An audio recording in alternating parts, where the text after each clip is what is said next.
Oh well, whatever. Give no fucks. Gonna do this shit. As I said before, the blue map cards, I don't think I actually said this before, the blue map cards means that there are, the blue and the green, no, okay, let me start from the beginning. Blue map cards mean that there are no heartless, or no heartless mobs within that room. The red ones mean that there are heartless mobs within the room, and that means that the heartless, it usually means that the heartless gain a certain amount of power. The green map rooms means that you get a certain amount of power, and you gain an advantage. Is basically what that means. Shit.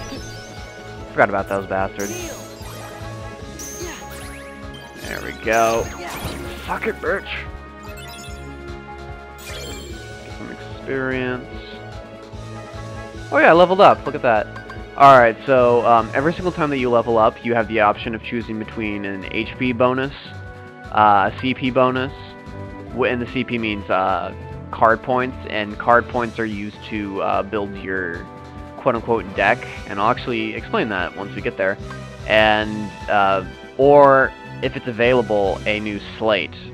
And slates are used when you use 3 cards together in a combination. Leon will explain that later on, but we're just going to go ahead with the idea that we're going to go take the slate.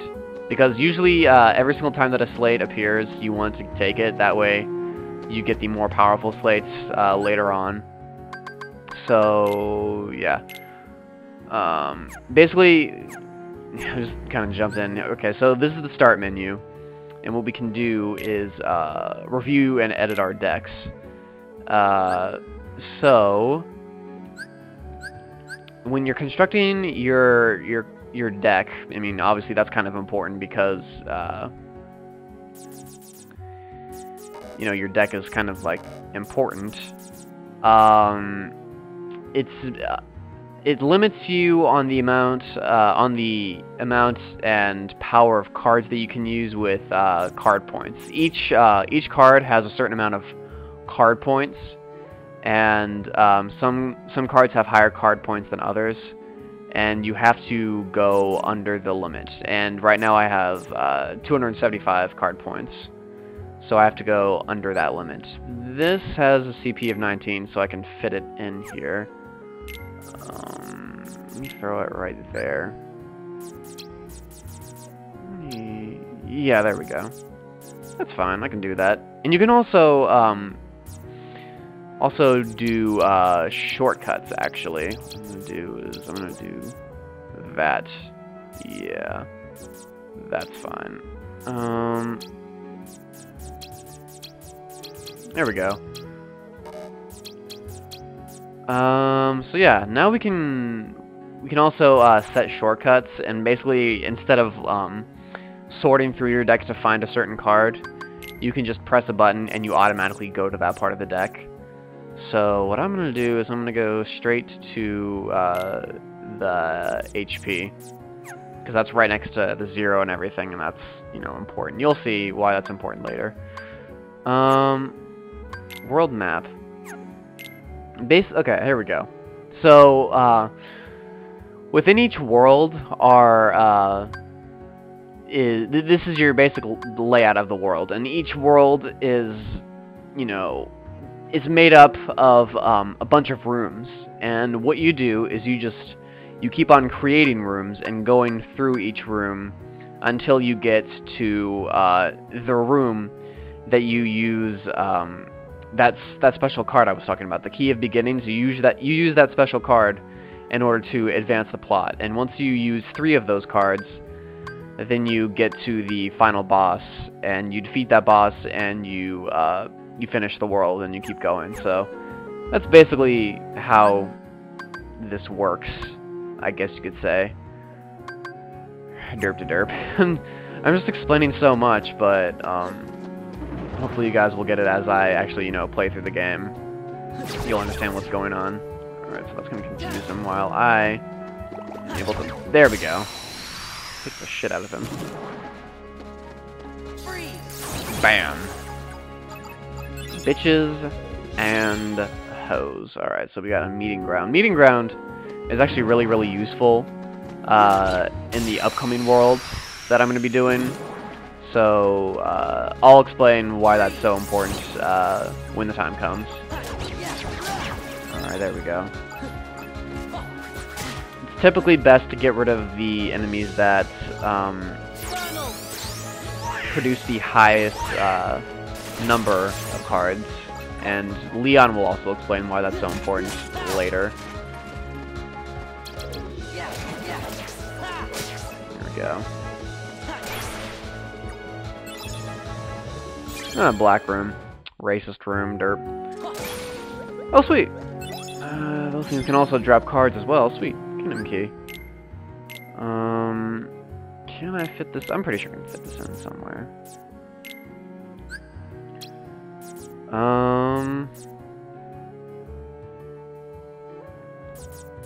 There we go. That's fine.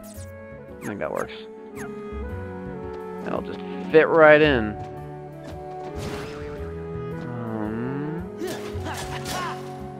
Nothing there. These are nice little spring things. They let you jump up super, super high. Bitches, I got high jump. Here we go. Kick the shit out of that fire thingy. I think he's... what is he called? I think it's like... a Red Rhapsody, I think it's what it's called. Pretty sure. Okay, we gotta level up. Typically what I do when I level up, like choosing between HP and CP and slates, I choose slates whenever they show up, and I usually go with maybe 3 or 4 CP boosts before I do an HP boost, because I think that's really important, and I'm not planning on dying all that often, so... ah, fuck. There's a wasted blizzard. Fuck all. Bitches, slide and dash.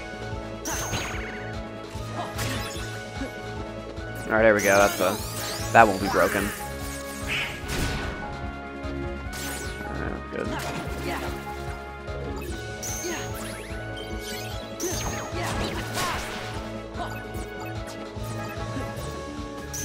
I'll use the shortcut to heal myself before finishing you off. There we go. Love this music. I really... Traverse Town has always been, like, one of my favorites when it comes to music. The battle music and just the overworld music of Traverse Town is just really, really fantastic. They did a great job.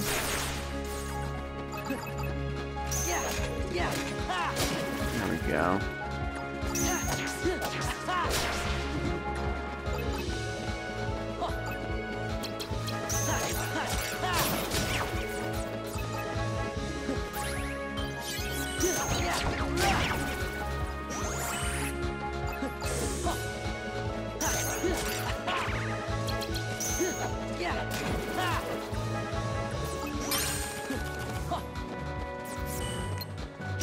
There we go. Gotcha. Doing all. I think I'm not doing so. I'm not doing so bad actually. I think I'm actually like relatively doing well, considering that I'm on proud mode and everything. But then again, the fucking beginning of the game, so whatever. All right, so now we get to the door, which requires the specific that specific card. So we fit the requirements. Usually, you kind of want to dump all the cards that you don't want to use here, because usually after you go through this room, it's going to lead to a cutscene, and then it just spits you out in the room where you entered from. So usually that just means that that card will become useless. So you just spit out all the cards that you don't want, so that you can keep the cards that you do want for all the other rooms, basically. Alright, so we're in the 3rd district, just chilling, maxing, relaxing, all cool, and I'll shoot some people outside. Cool. Yeah, I know the words to the end. God damn it, Neil. Fucking failed, whatever. I got swag, I don't give a shit. Fighting alone isn't as easy as I thought. But you aren't alone, Shore. You've got your friends and stuff. See, there you go. See, we're all good. It's all good. You know, Donald somehow is making sense. You know, it really isn't their fault. Oh, well. Oh! Hey, sup? Oh, wait. Yeah. Sup, Pluto?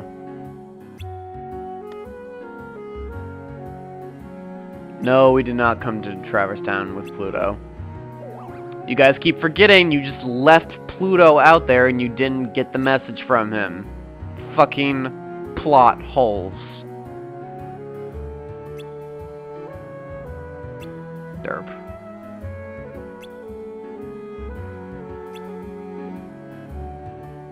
Yeah, you know what, fine. We might as well just let Jiminy explain this one, since he just has to be a fucking main character. Whatever. You know what, that's probably like 50% of the fan base. It's all... Forget it, it's just fucking confusing. Stupid. Whatever. Oh hey, sup, Leon? Sup, Squall? What's up, bro?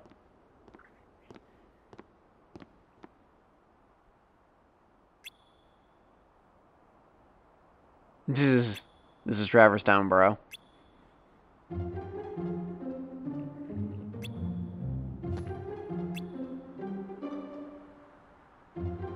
Yeah, see, this will be interesting. See, he's supposed to be just, you know, part of his memories, so, you know, he's not really, you know, real.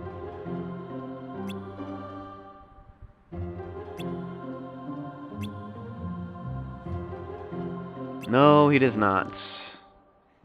In 2 seconds he will, don't worry, but right now he doesn't.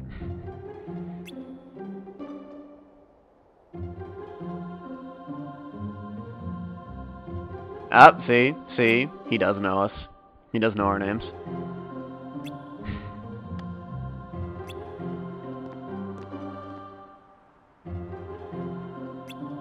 I don't know.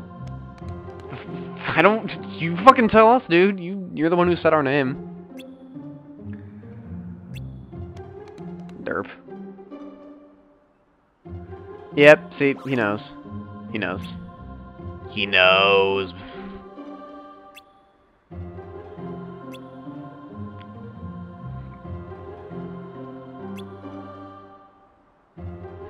Hasn't Aerith been killed by Sephiroth? I thought that was a thing. I thought that happened already. Whatever. What the fuck ever. I forget what Aerith does in Final Fantasy. Like, I actually haven't, like, looked at the plot of Final Fantasy VII, nor have I actually played the game. And I probably should, because it probably is a good game, but I don't know what Aerith does, so whatever.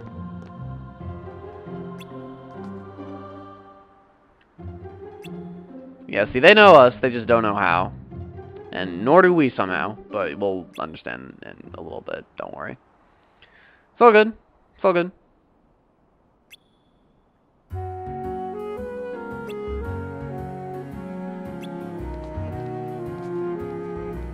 And away Pluto goes, derp. Guess that's just how shit works.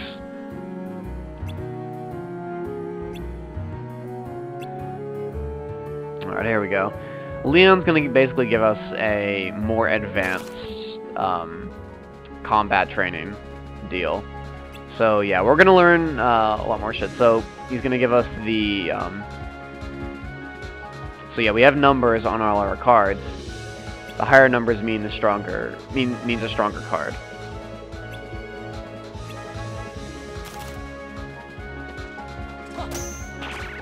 Alright, so yeah, he's giving us the example. If your opponent plays a if you play a stronger card than your opponent's card will be broken.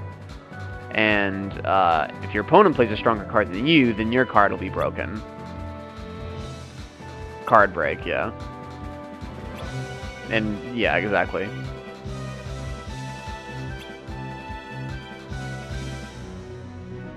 And And another thing is that you can is the zero is the jack of all trades. Exactly.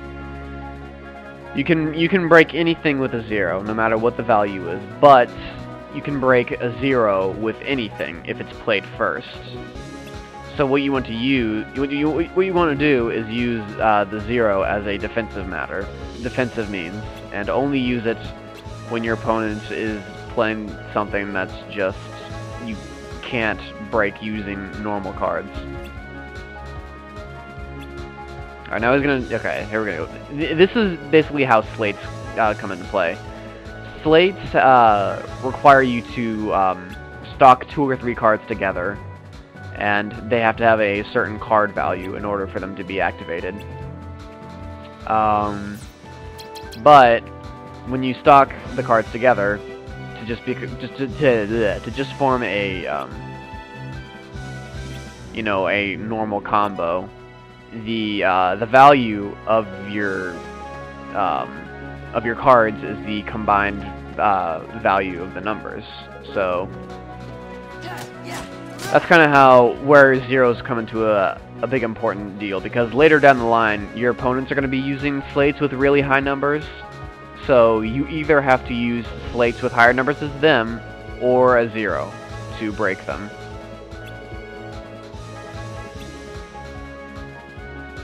So yeah, that's the important thing. Oh yeah, that's also another thing that's really important with slates is, or with stocking cards, is every single time that you use a combination of stocked cards, the first card that you stocked with will not appear for the rest of the fight. So if you just run around and you keep on stocking cards and using slates and everything, eventually you're gonna run out of cards, and that's gonna be a huge disadvantage for you. So you kind of have to be weary of that.